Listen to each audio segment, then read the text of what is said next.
que, bueno, les pongo en contexto, el día de ayer, 12 de mayo, fue el Día Mundial de la Fibromialgia, donde se recuerda a todos esos pacientes o las pacientes que sufren de este problema de salud. ¿Sí? Y obviamente como homenaje en el Día de las Madres, y sabemos que hay madres que sufren de esta enfermedad, vamos a darle algunas pautas con el enfoque ortomolecular, un manejo integral y sobre todo en la parte de prevención para evitar que esta enfermedad trascienda. Entonces, bueno, esto es un relato histórico, ¿sí? O el perfil histórico de la enfermedad desde el año 1843, cuando aparece la asociación entre reumatismo y puntos dolorosos. No voy a entrar en estos detalles exactamente, pero si ustedes se dan cuenta en la línea de tiempo, todo lo que en los años que ha trascendido esta enfermedad, hasta llegar al año 90, 1990, el Colegio Americano de Reumatología establece y define criterios de fibromialgia. Y hasta el año 93, que hubo la Declaración de Copenhague, donde la Organización Mundial de la Salud ya la define como una condición dolorosa, no articular, y que envuelve los músculos y es la causa más común del dolor musculoesquelético crónico generalizado. Fibromialgia proviene del latín fibro, que significa tejido fibroso, como tendones y ligamentos, del griego mio, que es músculo, y algia, que es dolor. Entonces, eso es lo que indica la fibromialgia, ese es el origen de la palabra fibromialgia.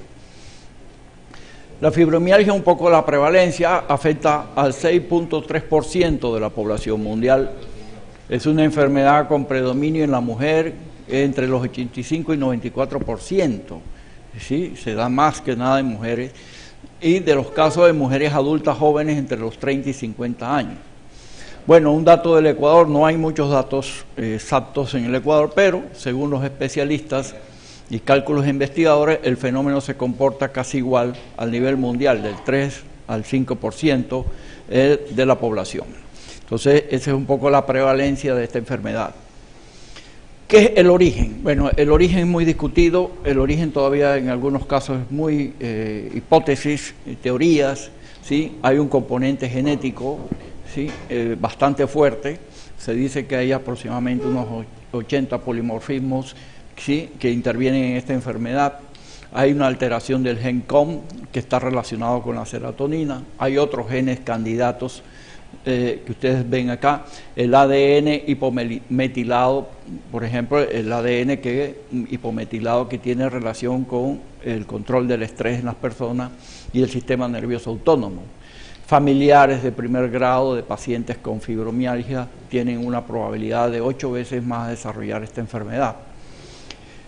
Hay otro tema que son los factores epigenéticos, como el mismo estrés, los traumas, los accidentes, los trastornos psicológicos y las infecciones.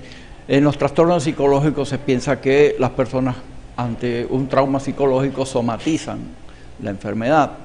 Las infecciones, el síndrome de intestino permeable, las enfermedades autoinmunes. Y el otro compuesto es los contaminantes. En los contaminantes hablamos de que todos los contaminantes son estrogénicos, entonces ocupan los receptores de estrógeno y generan una sensibilidad química múltiple, o sea, dentro de ese grupo de los factores de sensibilidad química múltiple se engloba. Y hay un componente cerebral que se piensa que es origen de todo esto que he mencionado, que hay una anomalía en la percepción del dolor y una alteración de la modulación del dolor que provoca un descenso del umbral doloroso.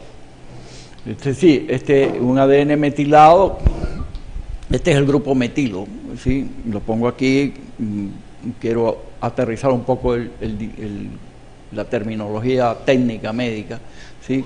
Para explicar la metilación, que es una modificación química del ADN y otras moléculas que pueden conservarse a medida que las células se dividen para generar más células. Este proceso de etiquetas químicas denominamos grupo metilo, que son el CH3, son grupos metilo, que se unen a un sitio en particular. Entonces, cuando este grupo metilo es hipometilado, el ADN, este es la cadena de ADN, hay una asociación con diferentes patologías, principalmente con el proceso de transformación celular. Siguiente.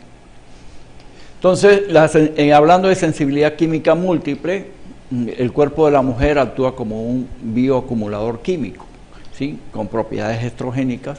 Entonces, se reduce el umbral del dolor, generando toda la sintomatología que tenemos en la fibromialgia. Entonces, sobre todo el dolor generalizado principalmente, que es el que convoca muchas veces al médico, el que convoca el motivo de consulta y es el que muchas veces incapacita a la persona, a la mujer. Esto de España, esto es una información española. España ya reconoce oficialmente la sensibilidad química múltiple, ¿sí? Finalmente es reconocido después de un largo proceso que tuvo como punto de inflexión la elaboración por parte de médicos expertos de todo el país, ¿sí? Del documento del consenso sobre sensibilidad química múltiple presentado por el Ministerio de Sanidad a finales del 2011. Entonces ya España tiene ya descrito este tema. Esta es la vía de lo que se ve alterado, o sea, las terminaciones nerviosas, las nociceptivas, ¿sí? Son afectadas, que son las que transmiten el mensaje del dolor a través de nervios periféricos a la médula espinal, llegando al tálamo y luego a la corteza cerebral. Toda esta vía es lo que se ve afectado y por eso es la presencia del dolor intenso en los diferentes puntos que ya vamos a ver.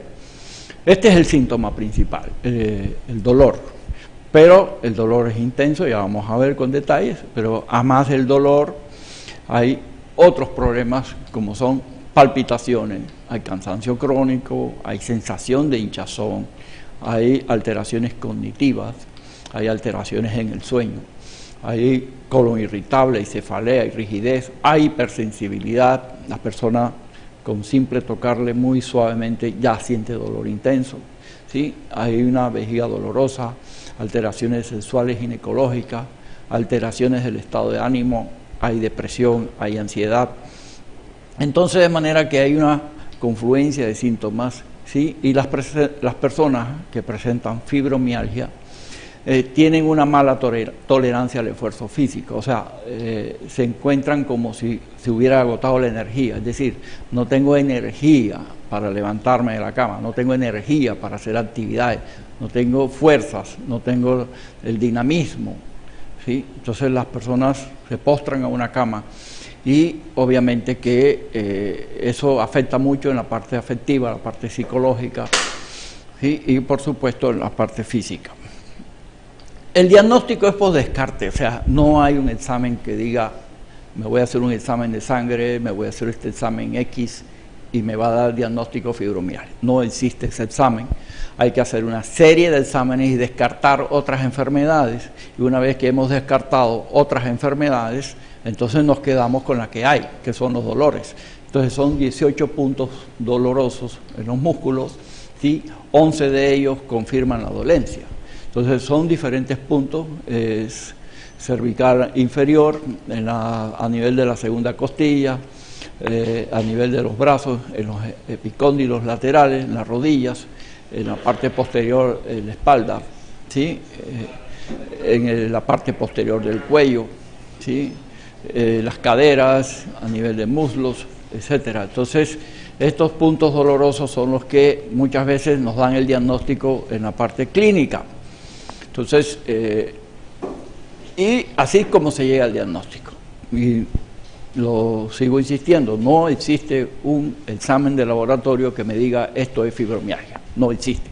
Si yo hago un examen de glicemia para investigar diabetes, voy a encontrar diabetes, pero acá no existe eso. Acá las personas se someten a una serie de exámenes que son engorrosos muchos, incluso se llega hasta la tomografía, se llega a resonancia, exámenes de sangre, exámenes de rayos X, etcétera, etcétera. Una serie de exámenes por todo un proceso largo para al final decir, bueno, esto es fibromialgia. Porque todo aparece normal, o sea, el dolor difuso, las perturbaciones del sueño, la fatiga y rigidez y la sensibilidad. Esos son los aspectos más importantes relacionados a la sintomatología en fibromialgia. Entonces, los nuevos criterios en el 2019 se considera presencia de dolor crónico más de 3 meses, ¿sí? En 6 áreas de dolor corporal de las 9 propuestas y encontrarse asociado con alteraciones del sueño y fatiga. Entonces, ahí definimos ya el diagnóstico. Y por supuesto, después de toda una serie de exámenes que se han hecho y todo ha salido normal. Entonces, en el 2019 se establecen estos nuevos criterios de diagnóstico en la fibromialgia. Ahora, esto no quiere decir que si mañana usted amanece con dolor, no significa que ya tiene fibromialgia. No todo dolor de espalda es fibromialgia, no todo dolor de cefalea es fibromialgia, no todo dolor en las caderas es fibromialgia. O sea, eso hay que investigarlo y tiene que tener más de 3 meses. Los criterios de diagnóstico: el dolor difuso durante más de 3 meses, como ya lo expliqué, 11 o más de los 18 puntos sensibles que ya apreciaron, no evidenciar otra enfermedad dolorosa, es decir, no existe, ya se han descartado otras enfermedades dolorosas, no existen. Resultados de análisis de radiografía, todo es normal. Y bajos niveles de serotonina también indicarían la presencia de fibromialgia. La siguiente. La disbiosis intestinal, muy importante, que hay que investigar en todos los pacientes, ¿sí? Y más en estos pacientes cuando sospechamos de fibromialgia, porque tienen un componente importante, ¿sí? Por la intoxicación endógena que aquí se genera, ¿sí? Hay un desequilibrio de la concentración de las bacterias del intestino, ¿sí? Y eso va a ocasionar también el problema de en fibromialgia. Hay factores que intervienen en la intensidad del dolor, que puede hacer que el dolor se acreciente más, y son cambios de clima, por ejemplo, temperaturas elevadas o temperaturas muy frías, ¿sí? Los periodos de ciclo menstrual, ¿sí? Mujeres que están menstruando, llega el periodo de ciclo menstrual y van a sentir el dolor más acentuado. La calidad del sueño, muchas veces no duermen bien, ¿sí? Se despiertan en la madrugada, se despiertan en la medianoche y por ende van a sufrir mucho más dolor. El estado emocional, hay características emocionales que muchas veces predicen que esta enfermedad va a acrecentarse. Y eso, por eso la importancia de la visita al psicólogo, que lo vamos a ver más adelante. Sí, eso lo tocaremos un poco más adelante. El estado emocional indica muchísimo en la persona. Hay mujeres, hay pacientes que tienden hacia la depresión, por ejemplo. Entonces esas personas es un factor de riesgo a la fibromialgia. No significa que va a dar, pero es un factor de riesgo existente.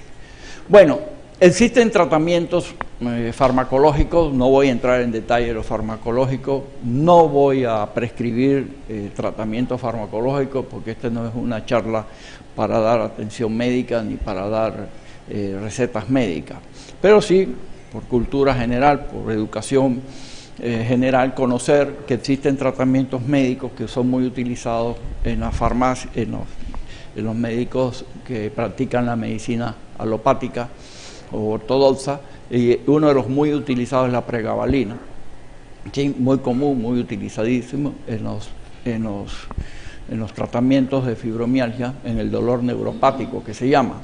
Incluso se lo usa mucho en el pie diabético, el dolor neuropático del diabético, pero no voy a entrar en estos detalles porque no es que se da así de fácil, tiene un proceso, tiene un método o tiene una forma de prescribirlo. Sí, pero si ustedes observan, todos estos medicamentos, todos estos fármacos, tienen efectos indeseables. Estos efectos indeseables son muy serios, ¿sí? Sobre todo en pregabalina, sobre todo en tramadol, ibuprofeno, ¿sí? Todos son efectos indeseables. Hay investigaciones que dicen que el tramadol en combinación con acetaminofén también da buenos resultados. Entonces, yo soy muy reacio al usar demasiados de estos medicamentos porque al final podemos estar calmando el dolor, pero también estamos intoxicando al paciente. Entonces es importante saber esto porque tienen efectos indeseables. Ya, este es un estudio, lo he traído este estudio porque este medicamento es el que más se utiliza. Es uno de los más utilizados, además de los antidepresivos y otros más. Entonces, este es un estudio que se hizo en 825 pacientes y 530 fueron asignados al tratamiento, 529 recibieron al menos una dosis de medicación, ¿sí? Y completándose en 8 semanas la investigación. Muchas manifestaciones fueron de intensidad leve a moderada, mareo y somnolencia que duró 31 días, 21 días y 18 días dependiendo de las dosis del medicamento.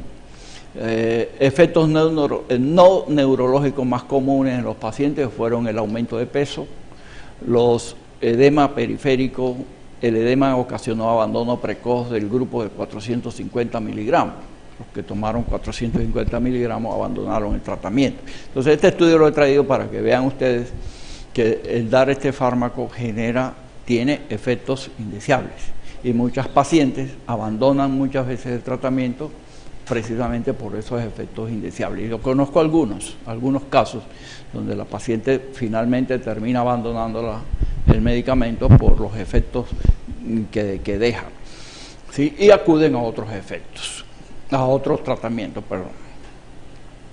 Entonces, esta es una fotografía, un autorretrato de la famosa Frida Kahlo, es una artista mexicana, ícono de la fibromialgia, sufrió fibromialgia muchos años, ¿sí? Tan es así que ella fue atropellada por un vehículo, fue casi prácticamente destrozada, fue operada como 30 veces, es decir, sufrió muchísimos dolores.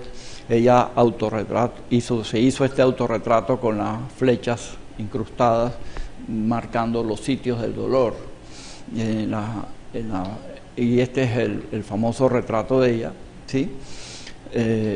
Marca con 11 flechas sus puntos de dolor, la mayoría de ellos definidos años más tarde como los puntos álgidos de la fibromialgia, ¿sí? Ella es un ícono en el tema es la artista referente en el tema de la fibromialgia. Vamos a ver entonces la intervención o tratamiento integral y con un enfoque ortomolecular. Es decir, el tema es complejo. La enfermedad para tratarla es muy compleja, no es nada fácil, no es nada sencillo, ni para el paciente ni para el médico que la está tratando. Sobre todo el paciente, que es el que sufre los dolores, la paciente que sufre los dolores, y el médico, obviamente, que muchas veces en la desesperación entra con analgésicos potentes, como los que ya he mencionado, pero solamente se curan los síntomas. Yo pretendo darle más esperanza a la paciente, ¿sí? Y ir más allá hacia las causas, ¿sí? Entonces yo tengo que tratar el tema integralmente, yo no lo puedo tratar como una medicina parche, ¿sí? El dolor aquí, el dolor acá, el dolor aquí, el dolor aquí, no. Yo tengo que tratar el tema de una manera más integral, con el aspecto nutricional, el aspecto psicológico, y el aspecto nutricional incluye suplementos, etcétera, etcétera. Entonces, eso es importante tenerlo presente, y yo creo que todo médico debería actuar de esa forma, en todas las enfermedades, porque todas las enfermedades hay que tratarlas de forma integral, y no como actualmente, tiene dolor de cabeza, vaya al neurólogo, tome la pastilla para el dolor de cabeza. Le duele el brazo, vaya donde el reumatólogo que le dé la pastilla para el dolor del brazo. Le duele la pierna, vaya donde el traumatólogo para que le dé el dolor para la pierna. Y así, es la medicina parche. Entonces, le duele el ojo, vaya al oftalmólogo que le dé el medicamento para el ojo. Y se descuidan otros aspectos importantes del manejo integral de los pacientes. Bueno, medios biológicos, medios físicos, medios nutricionales y medios psicológicos. La siguiente. Entonces, tenemos que ver quelantes, tenemos que tratar quelantes, tenemos que prácticamente desintoxicar a la paciente, ¿sí? Y los quelantes que vamos a usar aquí lo tienen: riboceína, el glutatión, ¿sí? Cisteína, glutatión. Ese es el quelante principal que vamos a tener. Recordemos, acuérdense de las enseñanzas, ¿sí? El glutatión, que lo hemos tratado aquí varias veces, actúa a nivel del hígado, desintoxicación hepática mediante el citocromo P450, recordarán eso. Entonces, el glutatión. El ácido alfa-lipoico, otro de los quelantes importantes, se usa mucho, lo uso mucho en el dolor neuropático, y actúa muy bien y actúa como quelante. Obviamente que es importante avisar al paciente que si tiene amalgamas de metal, tiene que sacárselas, porque moviliza ese mercurio que se usaba antiguamente en las amalgamas, y todavía hay pacientes que usan amalgamas de metal. lo remueve ese mercurio. Entonces es importante tener en cuenta eso en el ácido alfa-lipoico. Y ahí tenemos el estrella, el Celgevity. Ya hablaremos más adelante del Celgevity. Luego tenemos antioxidantes, coenzima Q10, porque tenemos que energizar al paciente. Y mediante vía mitocondria. Recuerden la función de la coenzima Q10 a nivel muscular, a nivel de los músculos, a nivel de cardíaco, a nivel cerebral, etcétera, etcétera. ¿Sí? Entonces, la coenzima Q10 es importante tenerla presente. La vitamina C, obviamente, yo uso la vitamina C, hay que darle porque hay un estrés, hay que dar antioxidantes para contrarrestar ese estrés. ¿Sí? Hay un estrés oxidativo, hay que contrarrestarlo con estos antioxidantes. La vitamina D, ¿sí? Recomiendo siempre 10.000 unidades para arriba, ¿sí? 10.000, 15.000, 20.000 unidades dependiendo del caso. Todos los casos hay que evaluarlos indistintamente, o sea, ningún caso de fibromialgia es igual a otro. Siempre hay variaciones, por lo tanto las dosis de los suplementos, dosis de medicamentos serán diferentes, por supuesto. No es que esto es un molde y el molde es para todos, no señor. Por eso la importancia del criterio médico aquí. Entonces, la vitamina D, la vitamina E, como D-alfa-tocoferol, que ya lo hemos conversado muchas veces, y la vitamina E natural, no la DL-alfa-tocoferol, la D-alfa-tocoferol por encima de las 1.000 unidades internacionales. Luego tenemos el complejo B, vitamina B3. La vitamina B3 tiene una importancia muy trascendental a nivel de mitocondria. Recordemos, la mitocondria es el que da la energía al cuerpo, es donde se fabrica el ATP, adenosín trifosfato. Vitamina B3 tiene importancia ahí. Tenemos la vitamina B6, vitamina B12, vitamina B9, ácido fólico, y ahí tenemos el producto. ¿Sí? Entonces, el Infuse. Entonces, ya hablaremos un poquito más del Infuse. Entonces, esos son los productos que digamos que debemos tratar a la paciente con toda la intensidad del caso. O sea, aquí hay que reforzar las dosis. Y aquí yo me olvido de las dosis que nos dice Max. ¿Sí? Yo aquí doy de 3 sobres, 4 sobres, dependiendo en el día. Igual acá, 6 a 8 cápsulas al día. Entonces, se pueden dar hasta más incluso, dependiendo de los casos. Minerales, magnesio y el selenio. Recordemos que el selenio también es un quelante y el selenio también es un antioxidante, y el selenio contribuye también a la formación del glutatión como antioxidante y como desintoxicante a nivel de hígado. Recordemos eso. Los aceites, el omega 3, que es muy importante porque tenemos que proteger la neurona, tenemos que proteger el cerebro también, principalmente, y también a la vez protegemos también la función cardíaca, que nos ayuda muchísimo, la función circulatoria nos ayuda muchísimo. Y aquí tenemos el omega 357, por supuesto. Entre otros tenemos el 5-HTP, la melatonina, los prebióticos y probióticos, que nos van a ayudar muchísimo en la función o en la disfunción intestinal. ¿Sí? En los trastornos de pérdida de flora intestinal nos van a ayudar muchísimo para esa disbiosis intestinal. El 5-HTP y melatonina que vamos a dar a la paciente a que ese cuerpo comience a generar serotonina natural, de forma natural, ¿sí? Y pueda dormir mejor, pueda disfrutar mejor, ¿sí? Y pueda sentirse mejor, y junto con la melatonina, que yo doy por encima de los 10 miligramos, o sea, no me quedo en los 3 como clásicamente se da. Si hay que dar 20, se dan 20, y si no hay ningún problema. Entonces, yo pongo una cifra mínima, que es la mía, o sea, con todo respetando el criterio de otros médicos, pero yo parto de los 10. Incluso personas que no tienen fibromialgia, que no pueden dormir bien, parto de 10 en adelante. Por una sencilla razón, la melatonina muchas veces se degrada en el laboratorio por la luz.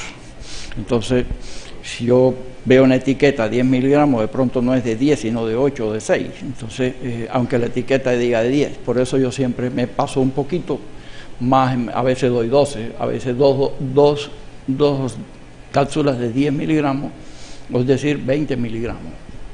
Entonces, es importante esos detalles. Claro que los probióticos y los prebióticos van de la mano con la dieta, que ya vamos a ver aspecto nutricional. El más ATP es importante porque tenemos que energizar, Sí, ya nos va a llegar el ATP, ya me avisaron que va a llegar el ATP. Entonces ya aquí tenemos obviamente como energizante, no es estimulante, recordemos que el más ATP no es un estimulante, es un energizante que es muy diferente, que también tiene riboceína para la generación de glutatión. Y no hay que olvidarse tampoco del MAS1, o sea, pero el MAS1 recuerden que es solo riboceína, es solo la primera parte, yo necesito del resto. Entonces el resto lo tengo, Cellgevity y MassEnfuse son los estrellas aquí, pero en grandes dosis. O sea, no en dosis usuales o dosis normales para una persona que no sufre. Quelantes, nuevamente los quelantes, porque la espirulina, yo aprovecho el alga clorela, el cilantro, son quelantes.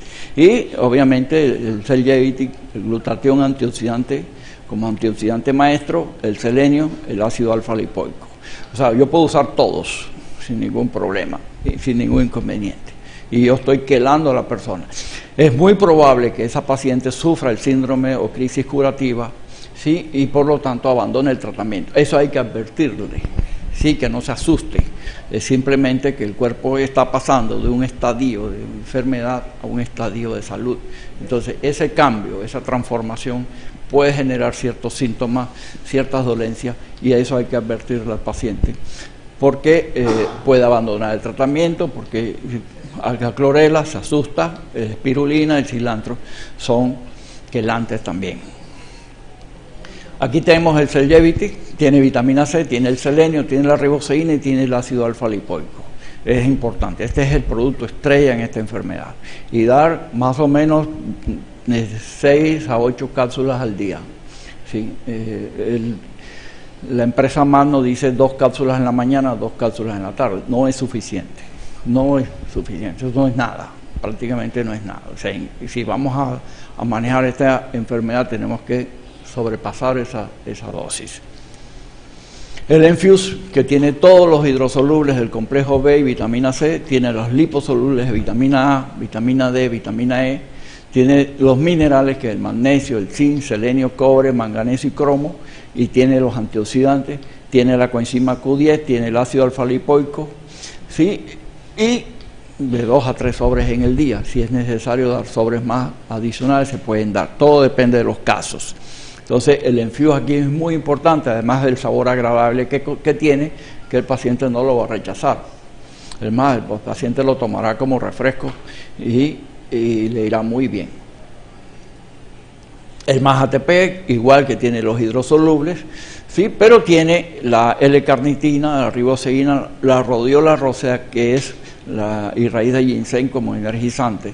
Acuérdense, la rhodiola rosea que ayuda a tranquilizar al paciente, a manejar, es un adaptógeno. Ese adaptógeno le va a ayudar a sobrellevar este problema de la enfermedad y no, obviamente que no le va a curar el estrés si no pone de su parte, pero para eso está el apoyo psicológico que vamos a ver más adelante. Entonces aquí más o menos 2 sobres a 3 sobres dependiendo de los casos. Los medios nutricionales, la paciente debe ir a una dieta vegetariana, totalmente vegetariana. No hay otra manera, o sea, tenemos que alcalinizar el cuerpo, tenemos que mejorar ese estado de metabólico en el cuerpo humano para que todos estos nutrientes puedan trabajar muy bien y recuperar esas células. Lo que estamos haciendo aquí es recuperar células, recuperar el factor celular, recuperar la mitocondria. Sí, la cúrcuma y la pimienta negra, recuerden que la unión potencializa 2000% los efectos beneficiosos de la cúrcuma. Leches veganas que ya existen, pueden ser estas o pueden ser otras, pero es importante las leches veganas, el aceite de coco, el aceite de oliva, ¿sí?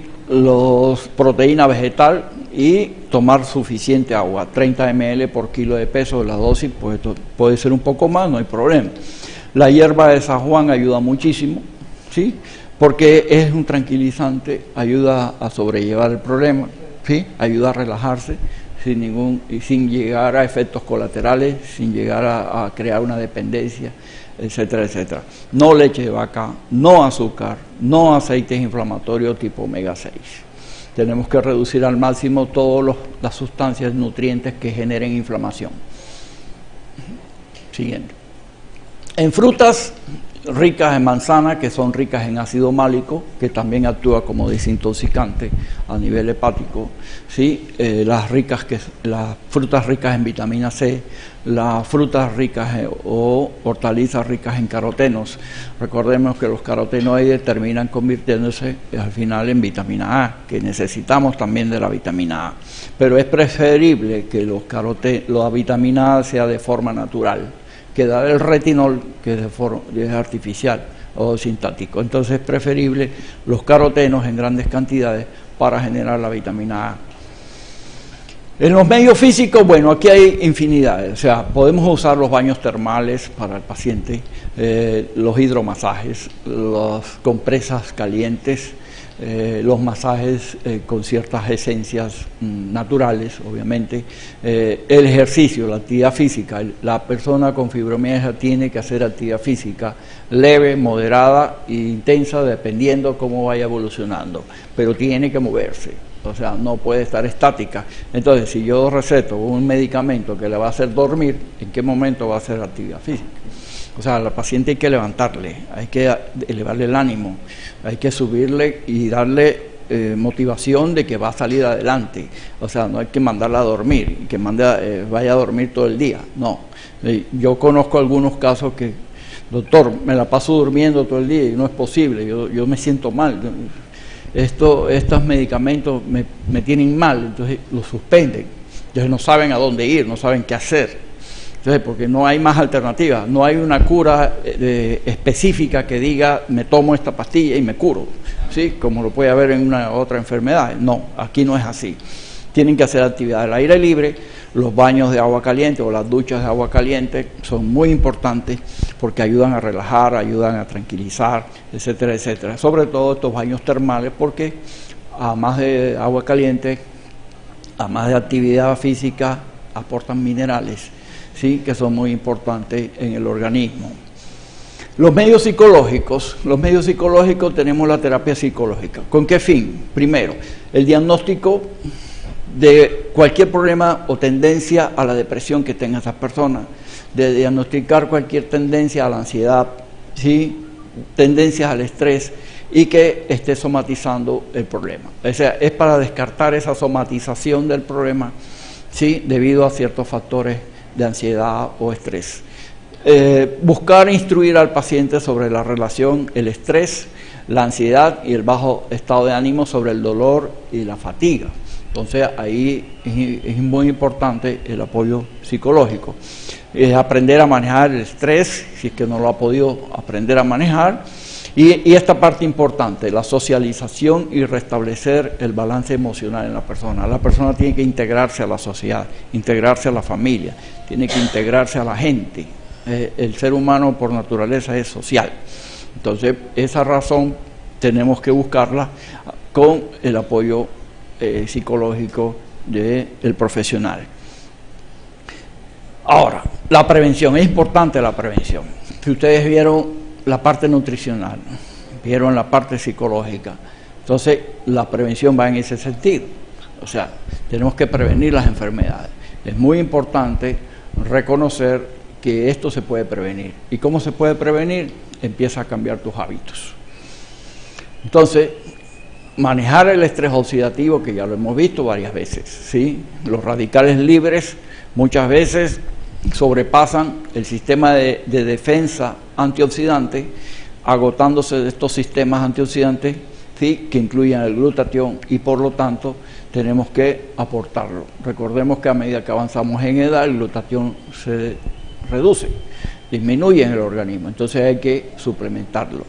Entonces es importante manejar este estrés oxidativo, ¿sí? Debido a la contaminación, la inflamación, radiación, etcétera, etcétera, para evitar que este estrés oxidativo trascienda.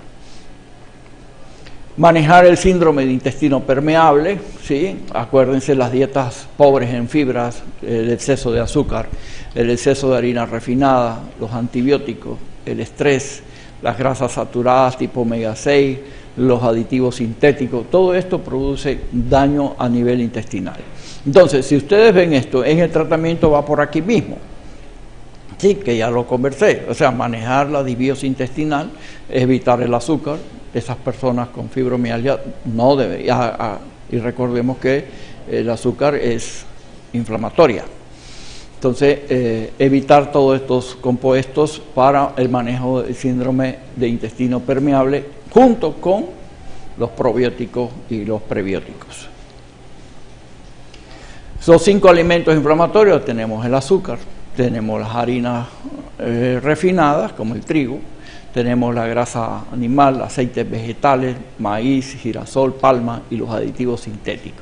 Los omega 6 no es que sean malos, sino que se han utilizado mal.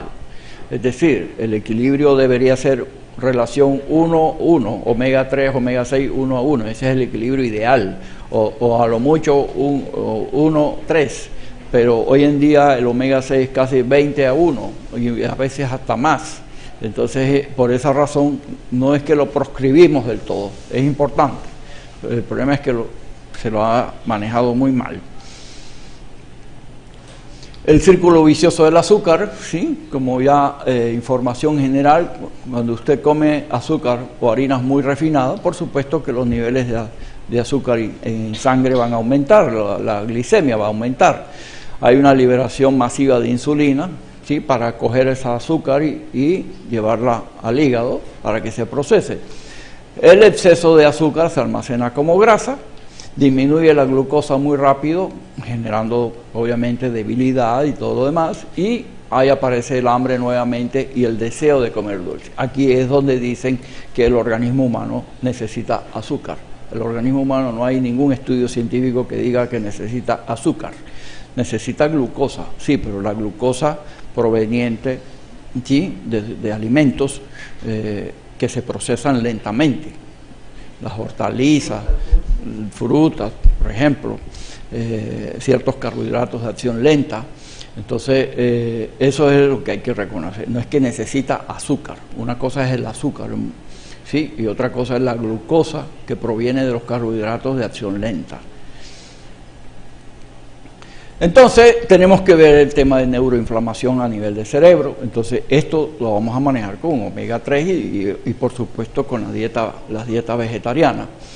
Recordemos que la microglía, que son células a nivel del cerebro, libera más moléculas inflamatorias, las interleuquinas beta y las interleuquinas 6 y las quimiosinas, produciendo trastornos del sueño, dolores musculares, malestar general, trastornos gastrointestinales, deterioro cognitivo, produciendo el síndrome al final de fatiga crónica, involucrando los sistemas muscular, nervioso, endocrino e inmune. Entonces es importante manejar la neurona. Aquí podemos usar el omega 3, muy importante el omega 3, podemos usar el treonato de magnesio, no el citrato ni el cloruro, pero el treonato de magnesio que pasa la barrera hematoencefálica, es importante manejar eso también. La dieta, la alimentación antiinflamatoria, los probióticos, los niveles de vitamina D, que varias veces lo hemos conversado, de lo ideal que deberían estar sobre 50 nanogramos en sangre, la vitamina D. Hay personas que tienen muy baja vitamina D, de 10, de 12, de 15. Entonces, esos son niveles muy bajos. Entonces, hay que subir los niveles de vitamina D. Entonces, el uso de antioxidantes, glutatión, ácido alfa-lipoico, coenzima Q10, vitamina C, etcétera. La relación omega 3, omega 6, lo ideal 1-1, y mantener la glicemia siempre estable. Esos son, en forma general, lo que es una alimentación antiinflamatoria.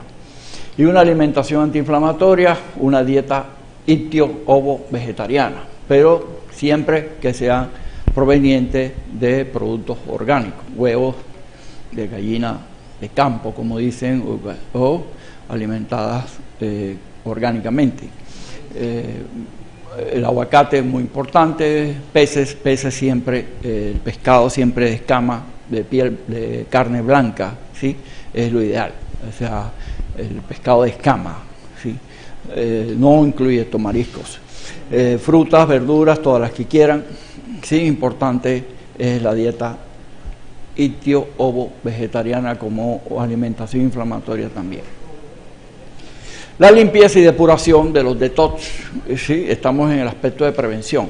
Importante, esto es una receta muy básica, hay otros detox, hay de otras clases, etcétera, o sea, esto es variable de acuerdo a las personas, de acuerdo a los gustos, pero esto es algo básico. En 1 litro de agua, un limón exprimido, 3 rodajas de jengibre, 3 ramitas de menta o hierbabuena, media manzana verde. Hay personas que le agregan media cucharadita de cúrcuma, le agregan cilantro, o sea, le agregan pepino, le agregan otros vegetales que son muy importantes. Otros le pueden poner apio, otros le pueden poner una zanahoria.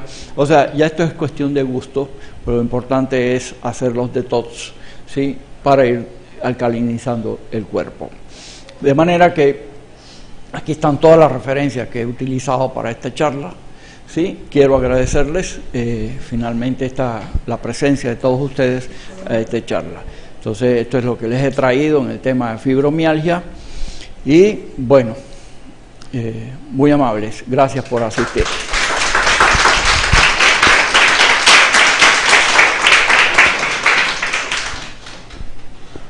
Preguntas. Cortaste.